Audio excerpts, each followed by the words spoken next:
Vous croyez penser librement, choisir vos opinions, vos goûts, vos désirs. Mais si, sans même vous en rendre compte, vos pensées n'étaient pas entièrement les vôtres, si derrière chaque geste, chaque décision, chaque croyance, se cachait un pouvoir invisible qui oriente vos choix comme un metteur en scène tire les ficelles d'une pièce de théâtre, imaginez une journée ordinaire. Vous vous réveillez, vous consultez vos messages, vous lisez les nouvelles. Déjà, votre esprit est guidé. Ce que vous lisez, ce que vous voyez, ce que vous croyez important n'est pas le fruit du hasard. Des filtres invisibles ont décidé pour vous ce qui méritait votre attention. Vous sortez de chez vous, vous travaillez, vous discutez avec des collègues. Là encore, sans le savoir, vous adaptez vos paroles, vos gestes, votre manière d'être à des normes que vous n'avez pas choisies. Vous vous censurez, vous souriez quand il le faut, vous vous conformez. Et le soir, devant vos écrans, vous consommez des images et des récits qui façonnent vos désirs. Vous avez l'impression de vivre votre vie, mais peut-être que votre vie est déjà écrite. Michel Foucault avait compris cela mieux que quiconque. Il ne voyait pas le pouvoir comme une simple autorité qui vient d'en haut, un roi, un gouvernement, une institution. Pour lui, le pouvoir est diffus, omniprésent, disséminé dans tous les détails de la vie quotidienne. Ce n'est pas un pouvoir qui crie ou qui frappe, mais un pouvoir qui murmure et qui façonne. Il n'impose pas, il normalise, il ne contraint pas, il oriente. Et le plus inquiétant, c'est que nous finissons par l'intégrer en nous-mêmes. Nous devenons nos propres surveillants, nos propres censeurs.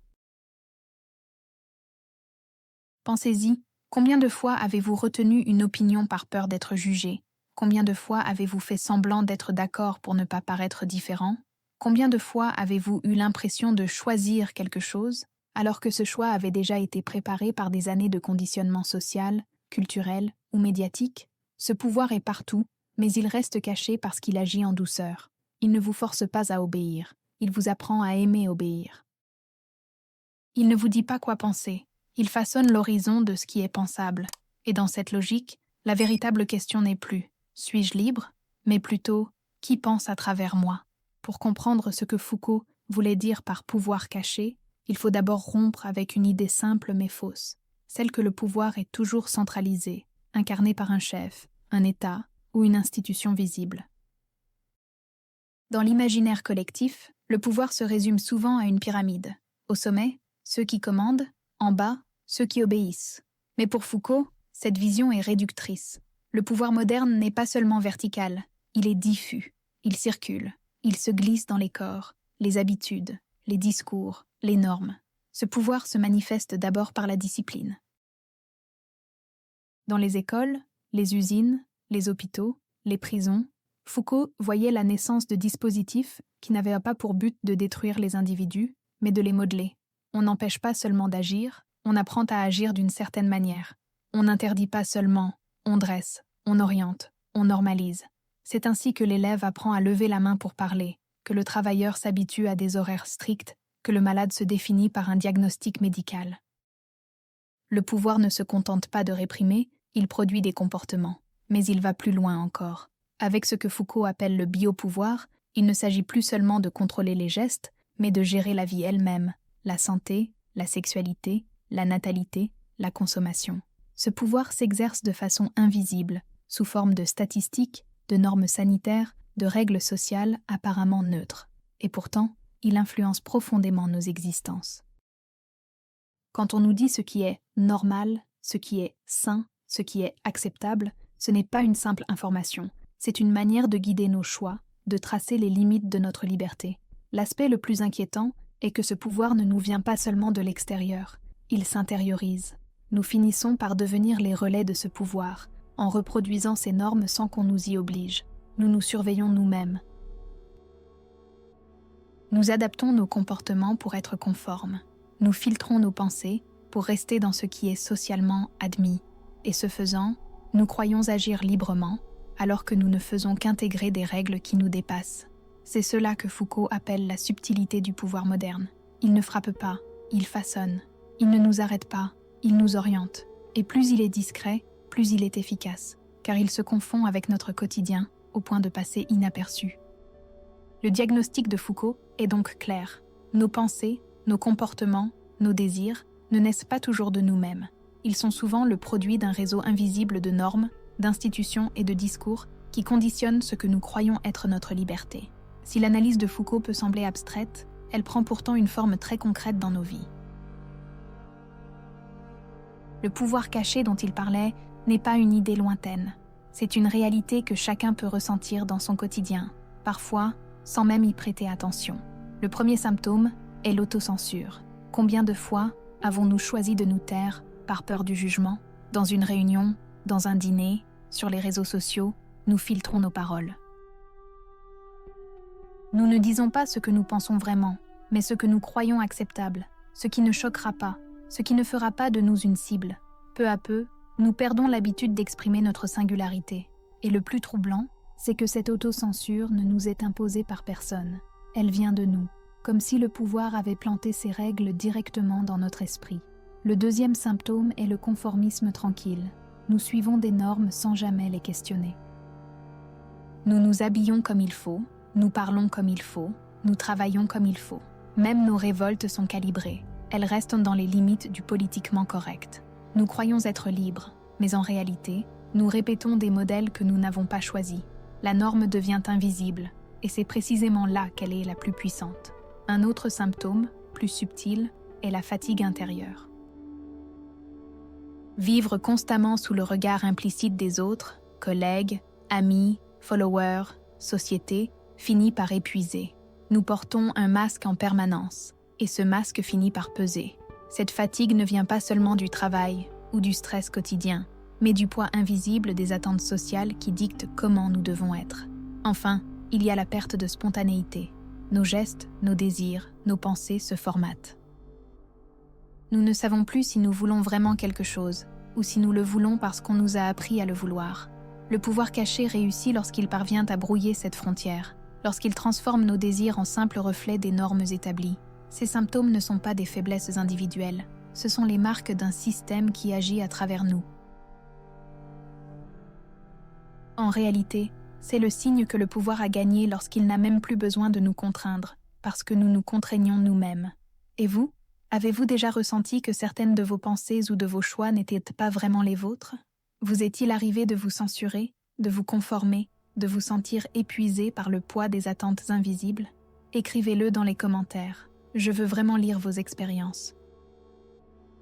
Les symptômes que nous venons de décrire, autocensure, conformisme, fatigue intérieure, ne surgissent pas par hasard. Ils sont le résultat d'une organisation subtile que Foucault a analysée avec une précision chirurgicale. Pour lui, le pouvoir moderne n'est pas un bloc unique qui s'impose de haut en bas, mais un réseau diffus qui circule à travers les institutions, les discours et même les gestes du quotidien. L'une des grandes intuitions de Foucault fut de montrer que le pouvoir n'opère pas seulement par la répression, mais aussi, et surtout, par la normalisation. Prenons l'exemple de l'école.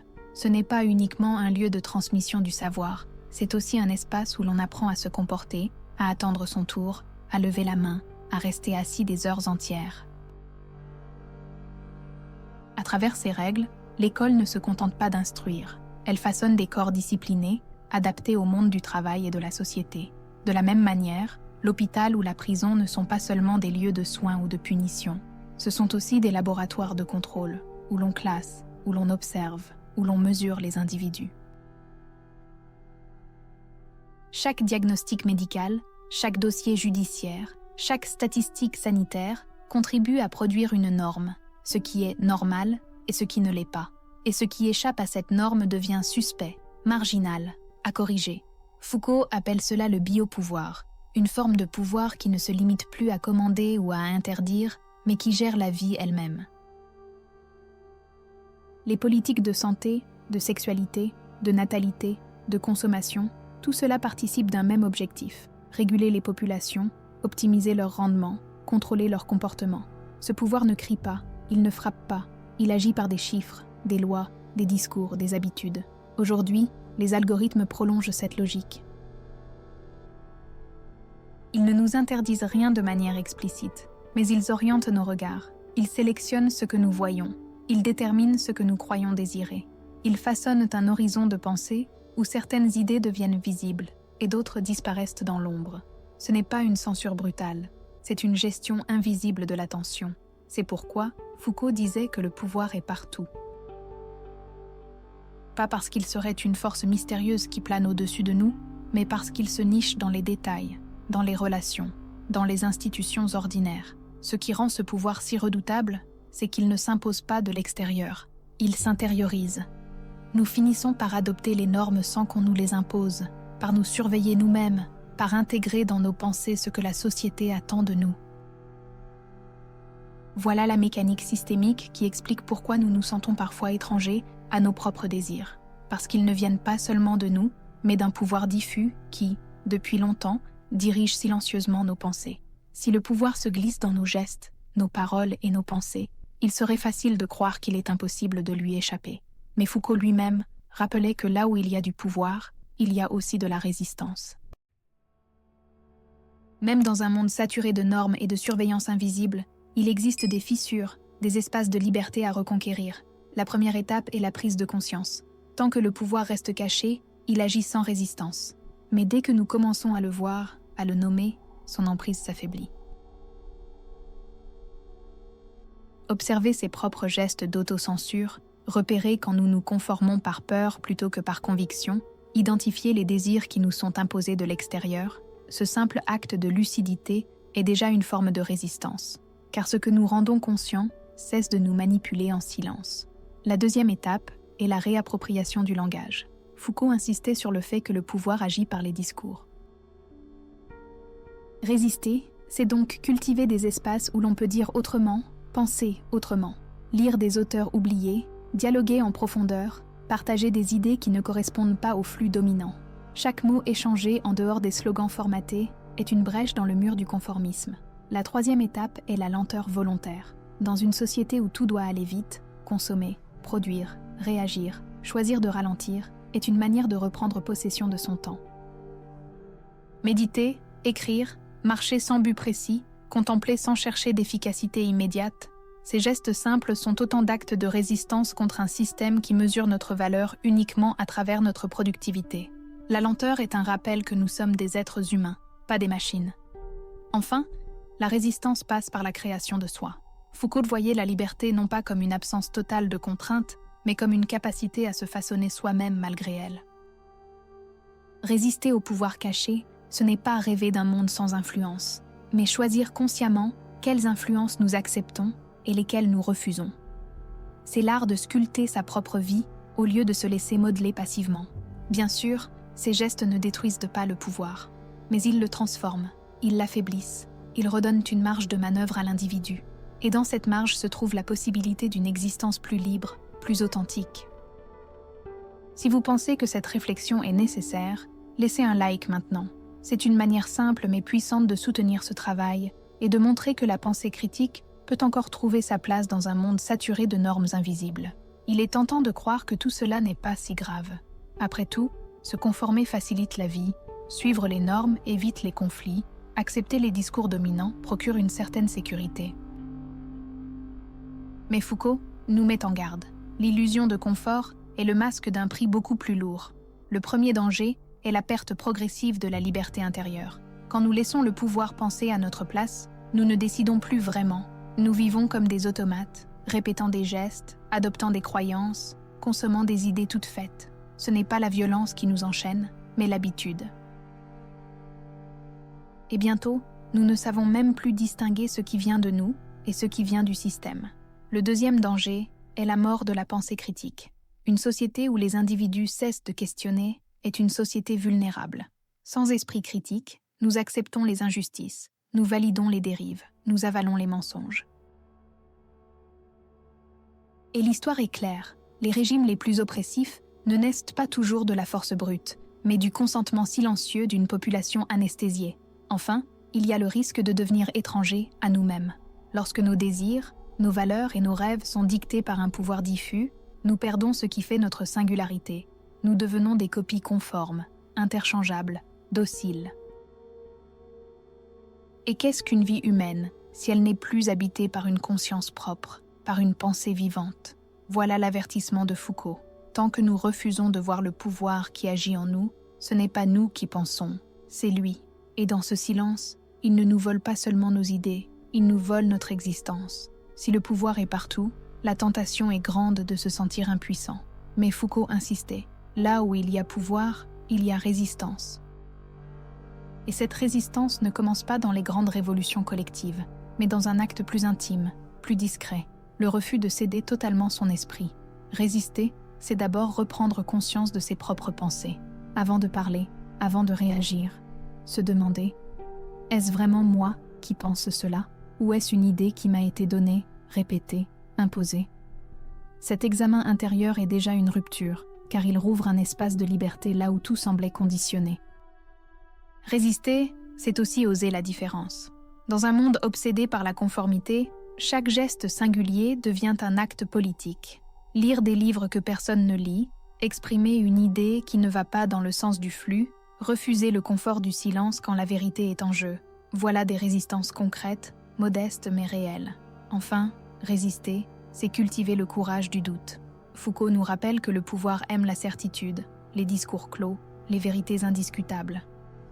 Douter, interroger, refuser les évidences, c'est briser l'envoûtement du pouvoir caché. Et ce doute n'est pas une faiblesse, c'est la source même de la liberté. Souvenez-vous, le pouvoir ne disparaîtra jamais totalement, mais vous pouvez choisir de ne pas lui offrir ce qu'il convoite le plus, votre esprit. Le pouvoir caché ne se voit pas, il n'a pas de visage, pas de drapeau, pas de chaîne visible. Il agit comme une brise silencieuse qui, jour après jour, déplace nos pensées sans que nous en ayons conscience. Et pourtant, cette brise peut devenir une tempête, jusqu'à balayer ce qui fait notre singularité. Mais il existe une autre force, celle de la lucidité. Une pensée libre est comme une flamme fragile dans le vent. Si vous la protégez, si vous l'alimentez, elle devient assez forte pour éclairer non seulement votre chemin, mais aussi celui des autres. C'est cela que Foucault nous rappelle. La liberté n'est pas donnée, elle se construit dans l'acte quotidien de penser par soi-même. Dans un monde où le pouvoir se cache dans les normes, les discours et les habitudes, résister, c'est oser rester vivant à l'intérieur. C'est refuser de devenir un écho. C'est protéger ce feu intime qui fait de vous un être unique.